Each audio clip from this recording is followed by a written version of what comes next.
اقتدار سنبھالنے کے بعد جنرل ضیاء الحق نے کئی بار عام انتخابات کرانے کا اعلان کیا، لیکن اس پر عمل درآمد نہیں کیا۔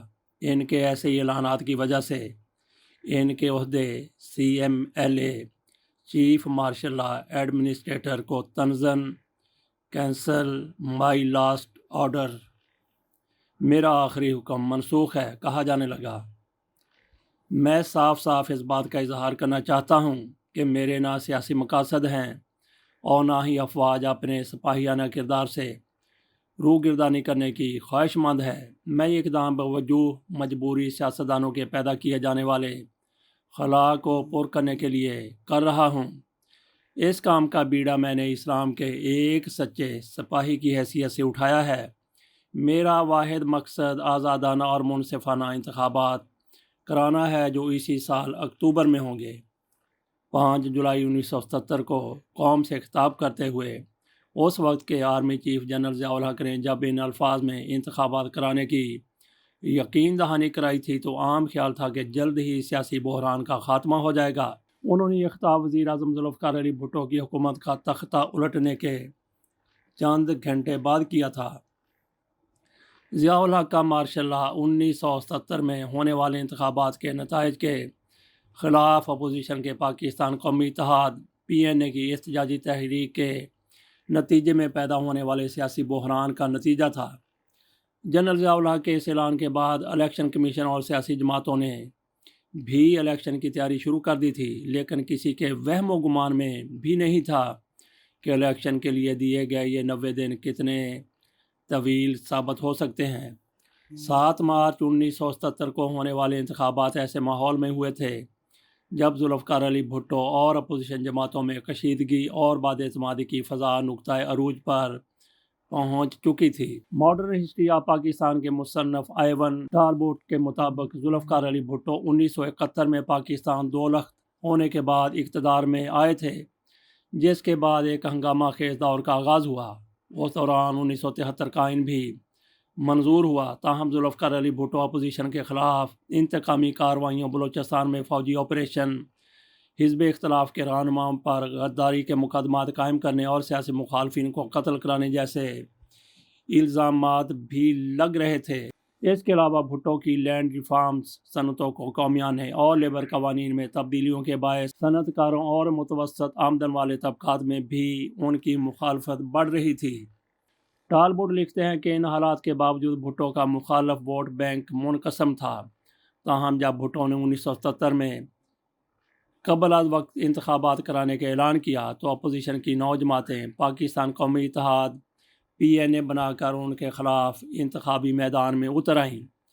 اس اتحاد میں مسلم لیگ، جمعیت علماء پاکستان، جمعیت علماء اسلام، تحریک استقلال، Jamaat Islami, national democratic party Pakistan, جمہوری پارٹی، خاکسار تحریک اور کل جموں و کشمیر مسلم کانفرنس شامل تھیں۔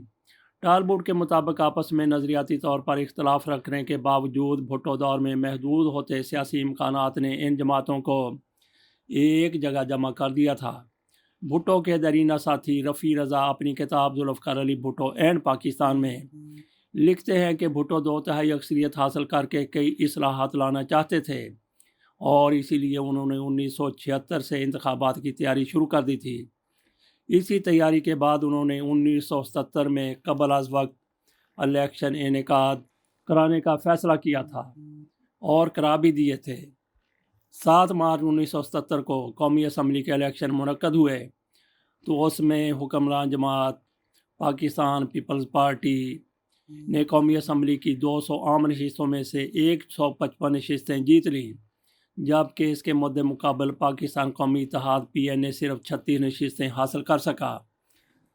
آج کے برعکس اس دور میں انتخابات کے لیے آئین میں نگران حکومت کا تصور موجود نہیں تھا اور الیکشن وزیر اعظم بھٹو کی حکومت کی نگرانی میں ہی منعقد ہوئے تھے۔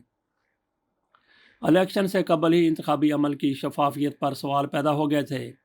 20 جنوری 1977 کو قومی اسمبلی کی 18 نشستوں پر ذوالفقار علی بھٹو سمیت پیپلز پارٹی کے امیدوار بلا مقابلہ منتخب ہو گئے۔ اس کے بعد 23 جنوری 1977 کو پیپلز پارٹی سے تعلق رکھنے والے 4 صوبوں کے وزرائے اعلیٰ بھی اپنی اپنی نشستوں پر بلا مقابلہ منتخب ہوئے تھے۔ انتخابی مہم میں ویسے بھی سیاسی درجہ حرارت عروج پر ہوتا ہے، تاہم ابتدا ہی میں ہونے والے تنازعات کی وجہ سے پیپلز پارٹی اور قومی اتحاد کے درمیان تناؤ بڑھتا گیا، جو انتخابی نتائج کے بعد تصادم میں تبدیل ہو گیا۔ اپوزیشن کے مسلسل احتجاج سے پیدا ہونے والی صورتحال پر قابو پانے کے لیے 22 اپریل 1977 کو وزیر اعظم ذوالفقار علی بھٹو نے کراچی، لاہور اور حیدرآباد میں محدود سطح پر مارشل لا نافذ کر دیا۔ پی این اے نے مارشل لا کے نفاذ کی مخالفت کی اور اسے پیپلز پارٹی کی حکومت بچانے کی کوشش قرار دیا۔ سابق کور کمانڈر جنرل فیض علی چشتی اپنی کتاب بھٹو ضیاء اور میں لکھتے ہیں کہ اپوزیشن کی تحریک پر قابو پانے کے لیے بھٹو مسلسل فوجی قیادت سے رابطے میں تھے، جس کے باعث فوج اس تنازع کی فریق بن گئی تھی۔ ایک مرحلے پر بھٹو نے جلد سے جلوسوں پر پابندی عائد کر دی، لیکن اپوزیشن کی احتجاجی تحریک کا زور کم نہیں ہوا۔ 28 اپریل 1977 کو بھٹو نے اسمبلی میں تقریر کرتے ہوئے اپوزیشن کی تحریک کو اپنی حکومت کے خلاف غیر ملکی سازش قرار دیا، اور اس الزام کو وہ بعد ازاں اپنے دیگر بیانات میں بھی دہراتے رہے۔ اپوزیشن کے احتجاج اور اس کے خلاف حکومتی کارروائیوں کے باوجود دونوں فریقوں کے درمیان مذاکرات بھی جاری تھے، جس میں 3 جولائی کو ایک بار پھر ڈیڈ لاک پیدا ہو گیا۔ بعض مصنفین کا خیال ہے کہ یہ ڈیڈ لاک ایسا نہیں تھا کہ فریقین کے درمیان کوئی معاہدہ نہ ہو پاتا، لیکن پی این اے اور پیپلز پارٹی کے درمیان بات چیت دوبارہ شروع ہونے سے قبل ہی chief of army staff general Zia ul-Haq نے ملک میں مارشل لا نافذ کر کے وزیر اعظم بھٹو کو معزول کر دیا۔ بھٹو کی کابینہ کے سابق وزیر رفیع رضا اس صورتحال پر تبصرہ کرتے ہوئے لکھتے ہیں کہ ہم پہلے ہی پاکستان میں فوج کا کردار اتنا بڑھا چکے تھے کہ جنرل ضیاء کے عزائم پر کوئی شبہ نہیں ہونا چاہیے تھا، لیکن بھٹو شفاف الیکشن کرانے اور اپوزیشن کو مطمئن کرنے میں ناکام رہے اور اس طرح خود ہی ضیاء کو مداخلت کا موقع فراہم کیا۔ 5 جولائی 1970 کو مارشل لا کے نفاذ کے ساتھ ہی فوج نے معزول وزیر اعظم ذوالفقار علی بھٹو، ان کے وزراء اور پیپلز پارٹی کے اہم رہنماؤں کے ساتھ ساتھ پاکستان قومی اتحاد کی قیادت کو بھی حراست میں لے لیا۔ اس کارروائی کو آپریشن فیئر پلے کا نام دیا گیا۔ 11 جولائی کو جنرل ضیاء الحق نے پہلی پریس کانفرنس کی، جس میں انہوں نے ایک بار پھر کہا کہ ان کے کوئی سیاسی عزائم نہیں ہیں اور انتخابات 90 دن کے اندر اندر منعقد کروا دیے جائیں گے۔ اس پریس کانفرنس میں انہوں نے معزول وزیر اعظم ذوالفقار علی بھٹو کی تعریف کی اور کہا کہ وہ ایک سخت جان فائٹر اور تاریخ کا گہرا مطالعہ رکھنے والے عظیم سیاستدان ہیں۔ پروفیسر غفور احمد اپنی کتاب اور الیکشن نہ ہو سکے میں لکھتے ہیں کہ پیپلز پارٹی سے متعلق افراد مارشل لا لگنے کے فوری بعد خوف زدہ تھے، لیکن مارشل لا کے نرم رویے اور جنرل ضیاء الحق کی جانب سے مسٹر بھٹو کے حق میں کلمات نے ان کی کیفیت کو جلد تبدیل کر دیا۔ وہ لکھتے ہیں کہ ان کی بڑی تعداد اس خوش فہمی میں مبتلا ہو گئی کہ عبوری حکومت کی سربراہی ایک ایسی ہستی کے پاس ہے جو مسٹر بھٹو کے مداح اور ممنون احسان ہیں۔ ان کا یہ خیال پختہ ہو گیا کہ 90 دن کی اس عارضی مدت ختم ہونے پر اقتدار بہرحال مسٹر بھٹو ہی کو منتقل کر دیا جائے گا۔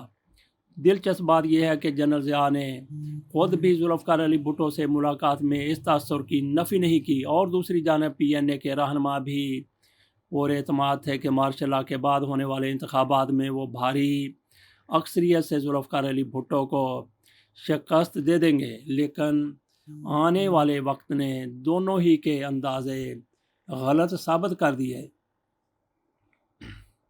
جنرل ضیاء الحق 15 جولائی 1970 کو مری پہنچے، جہاں انہوں نے زیر حراست قیادت سے ملاقات کا آغاز کیا۔ وہ سب سے پہلے پی این اے کے سربراہ مفتی محمود سے ملے۔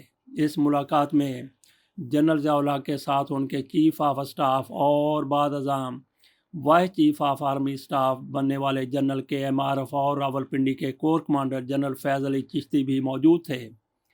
جنرل کے ایم عارف اپنی کتاب ورکنگ ود ضیاء میں لکھتے ہیں کہ مفتی محمود نے نوابزادہ نصر اللہ خان اور پروفیسر غفور کو بھی ملاقات میں شریک کرنے کے لیے کہا۔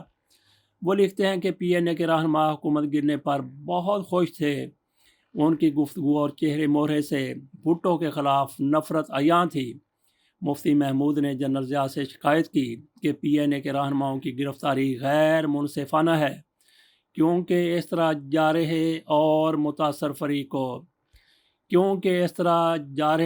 متاثرہ فریق کو برابر کر دیا گیا ہے۔ جنرل ضیاء الحق نے یقین دہانی کرائی کہ آئندہ الیکشن کی تیاری کے لیے جلد ہی پی این اے کی قیادت کو رہا کر دیا جائے گا۔ یہ ملاقات خوشگوار ماحول میں ہوئی اور جنرل ضیاء نے دوپہر کا کھانا بھی مفتی محمود کے ساتھ کھایا۔ اس کے بعد جنرل ضیاء مری کے پنجاب ہاؤس میں نظر بند ذوالفقار علی بھٹو سے ملاقات کے لیے روانہ ہو گئے۔ مارشل لاء کے نفاذ کے بعد یہ جنرل ضیاء کی معزول وزیر اعظم سے پہلی ملاقات تھی، جس میں ان دونوں کے علاوہ لیفٹیننٹ جنرل فیض علی چشتی بھی موجود تھے۔ جنرل فیض علی چشتی اپنی کتاب بھٹو، ضیاء اور میں لکھتے ہیں کہ اس ملاقات میں صرف ہم 3 افراد تھے۔ بھٹو اس وقت بظاہر طیش میں تھے، انہیں اپنے مستقبل کے بارے میں تشویش تھی۔ جنرل ضیاء نے انہیں بتایا کہ صورتحال قابو میں ہے۔ اس پر بھٹو صاحب نے کہا انہیں فوج کی اقتدار حاصل کرنے پر کوئی اعتراض نہیں ہے، غالباً اس مسئلے کا حل یہی تھا، تاہم اس سے کچھ آئینی پیچیدگیاں پیدا ہو گئی ہیں، اور چونکہ وہ آئین کے خالق ہیں اس لیے انہیں معلوم ہے کہ ان پر کس طرح قابو پایا جا سکتا ہے۔ فیض علی چشتی لکھتے ہیں کہ بھٹو نے جنرل ضیاء سے کہا وہ اقتدار میں آ کر ان کے خلاف کوئی کارروائی نہیں کریں گے، اور انہیں مشورہ دیا کہ مولویوں اور ولی خان پر کبھی اعتماد نہ کرنا۔ جنرل فیض علی چشتی لکھتے ہیں اس پر جنرل ضیاء الحق نے کہا ان کی حیثیت ایک عارضی نگران کی ہے، اس کے بعد تو سب کچھ بھٹو صاحب کا ہی ہوگا اور پھر وہ جیسے چاہیں ملک چلائیں۔ انہوں نے یہ بھی یقین دہانی کرائی کہ انتخابات اعلان کے مطابق ہوں گے اور ان میں فوج غیر جانبدار رہے گی۔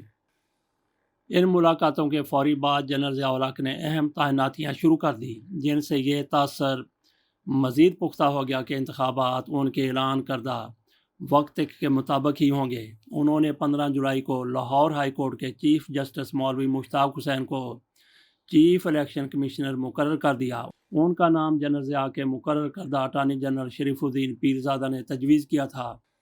جسٹس مولوی مشتاق حسین نے ذمہ داریاں سنبھالتے ہی الیکشن ضوابط کی تشکیل کے لیے جسٹس نسیم حسن شاہ اٹارنی جنرل اور ممتاز قانون دان A.K. بروہی پر مشتمل کمیٹی بنا دی۔ جنرل فیض علی چشتی لکھتے ہیں کہ 27 جولائی کو chief marshal administrator general Zia الحق اور 4 صوبوں کے اور مرکز کے مارشل ایڈمنسٹریٹرز نے ایک اجلاس میں 5 جولائی کے بعد کے حالات کا جائزہ لیا۔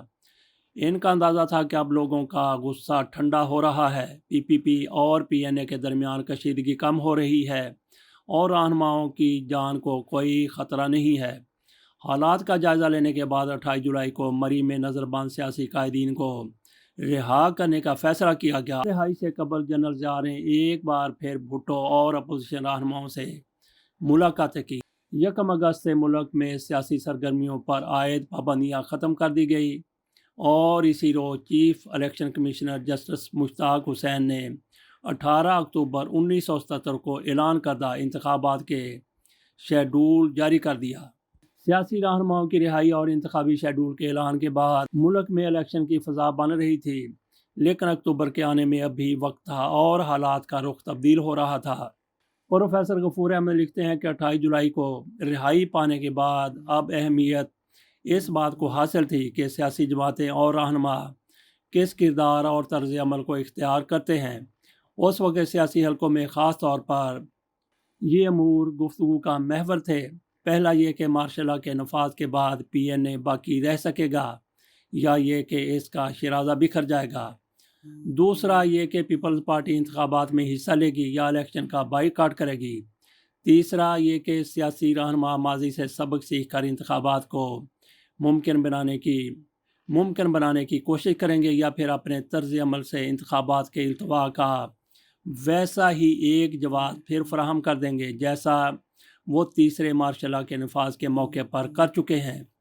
سابق گورنر پنجاب سلیمان تاثیر اپنی کتاب بھٹو اے پولیٹیکل بایوگرافی میں لکھتے ہیں کہ ذوالفقار علی بھٹو کی حکومت کے خاتمے کے بعد پی این اے اور فوج کا خیال تھا کہ ان کی سیاست ختم ہو چکی ہے۔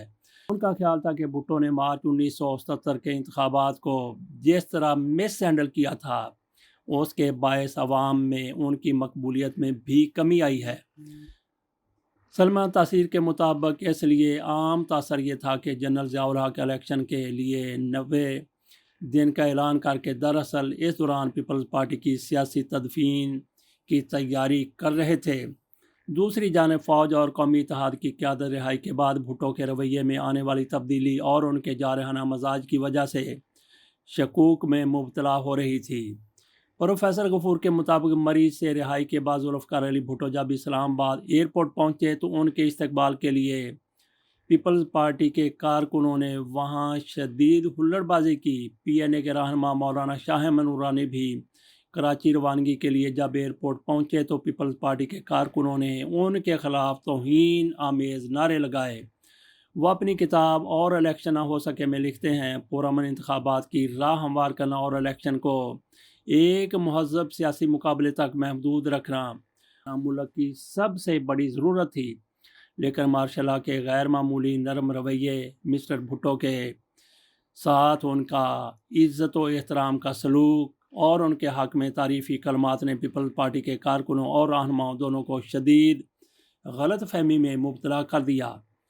پروفیسر غفور مزید لکھتے ہیں کہ پیپلز پارٹی کے کارکنان ناشائستہ اور غیر مہذب طرز عمل سے جمہوریت کی راہ میں کانٹے بونے کے ساتھ خود اپنے لیڈر کے لیے بھی مشکلات پیدا کرنے کا سبب بن رہے تھے۔ اپنے کارکنان کو قابو میں رکھنے کی بجائے خود مسٹر بھٹو کا رویہ بھی اس سے مختلف نہیں تھا۔